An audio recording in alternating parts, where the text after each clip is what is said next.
गलत परंपरा की जो शुरुआत बीजेपी के नेता और पहले मुख्यमंत्री बाबूलाल मरांडी ने किया, वो आज तक गलत होता आ रहा है। इसका मतलब है कि झारखंड में सभी लोग गलत काम को अपनी आदत बना रखा है। झारखंड के ऐसे गद्दारों को शर्म आनी चाहिए, वो नाम कोई भी हो सकता है। Bharatiya Janata party, Congress, AJSU, RJD, JMM सभी दोषी हैं। जनता को जवाब देना चाहिए। जेएसएससी और जेपीएससी की सभी गड़बड़ियों के लिए मैं पॉलिटिकल शेल्टर को सबसे बड़ा कारण मानता हूं। चाहे वो अपने चहेतों को कुर्सी दिलवाना और कुर्सी तक पहुंचाने का मामला हो, या फिर दलाली करके माल कमाना हो, चाहे अपने हो या पराये, सभी लोगों ने झारखंड के युवाओं के साथ गद्दारी की। लोगों ने मनमानी तौर तरीके अपनाए हैं और अब तक जो परंपरा चल रही है उसके कारण हालात आउट ऑफ कंट्रोल हो गए हैं। अपने क्षुद्र लाभ के लिए, अपने निजी स्वार्थ के लिए जिस ढंग से संस्था के साथ लोगों ने खिलवाड़ की है, ऐसे सभी लोगों की राजनीति समाप्त होनी चाहिए।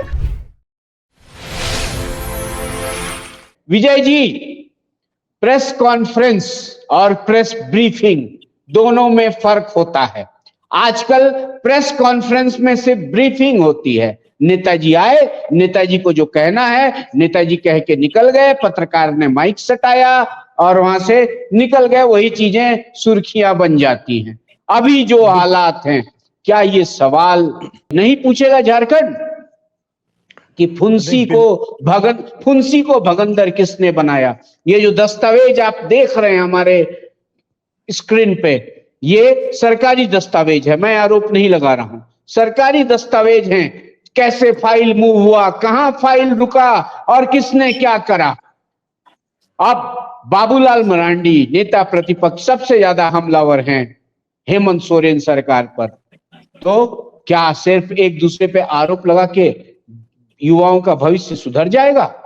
हाँ, ये सवाल है कि हेमंत सोरेन ने भी, अब जेएसएससी में नीरज सिन्हा थे जब सीजीएल वाला मामला था, अभी उन पर कार्रवाई क्यों नहीं हुई? तो भैया इस हमाम में नंगे तो सब हुए, तो जो पहले नंगा हुआ उसको छोड़ देंगे, जो फिलहाल नंगा है सिर्फ उसकी बात करेंगे। विजय जी, जेल के क्या स्टैंड होगा?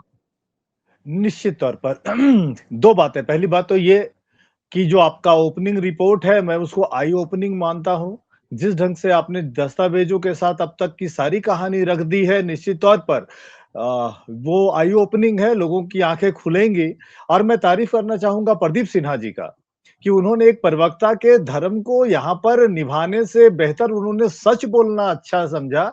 मैं भी मान करके चलता हूं कि किसी भी पार्टी के प्रवक्ता को झूठ नहीं बोलना चाहिए, उसके ऊपर मिथ्याचारी होने का आरोप नहीं लगना चाहिए। मैं तारीफ करना चाहूंगा प्रदीप दा का, जिस ढंग से उन्होंने बातें रखी और उन्होंने स्वीकार किया कि भारतीय जनता पार्टी के पहले मुख्यमंत्री के कार्यकाल में जो कुछ भी हुआ है, उसको लेकर के उन्होंने डिफेंड करने की गलती नहीं की, क्योंकि उनके ऊपर झूठ बोलने का आरोप लगता है। तो मैं तारीफ करता हूं। मैं आता हूं अपनी बातों पर। आपके आई ओपनिंग रिपोर्ट के बाद 2-3 बातें मैं कहना चाहता हूं कि गलत परंपरा की जो शुरुआत बीजेपी के नेता और पहले मुख्यमंत्री बाबूलाल मरांडी ने किया, वो आज तक गलत होता आ रहा है। इसका मतलब है कि झारखंड में सभी लोग गलत काम को अपनी आदत बना रखा है और युवाओं को वो दिग्भ्रमित कर रहे हैं।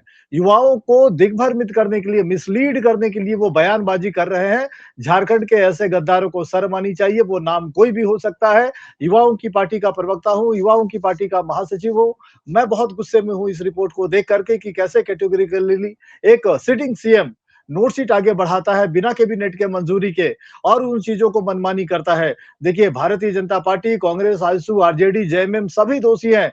जनता को जवाब देना चाहिए, खास करके युवाओं को सवाल पूछना चाहिए कि इन रहनुमाओं ने क्या किया, क्यों उन्होंने, देखिए, ब्लैक लिस्टेड कंपनी को एग्जामिनेशन का टास्क बिना पॉलिटिकल डिसीजन के नहीं दिया जा सकता। जेपीएससी की चेयरमैन की इतनी हिम्मत नहीं कि वो ब्लैक लिस्टेड कंपनी को काम सौंपे और अपने राजनीतिक आका से न पूछे।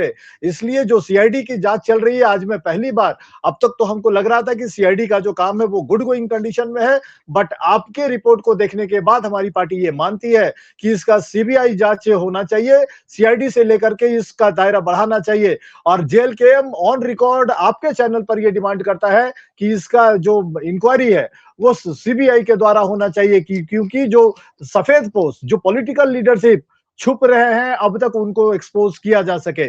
जेएसएससी और जेपीएससी की सभी गड़बड़ियों के लिए मैं पॉलिटिकल शेल्टर को सबसे बड़ा कारण मानता हूं और ये जो आपका जो रिपोर्ट है वो उससे भी मैच करता है कि किसी भी अधिकारी की हिम्मत नहीं है कि वो गड़बड़ी करे।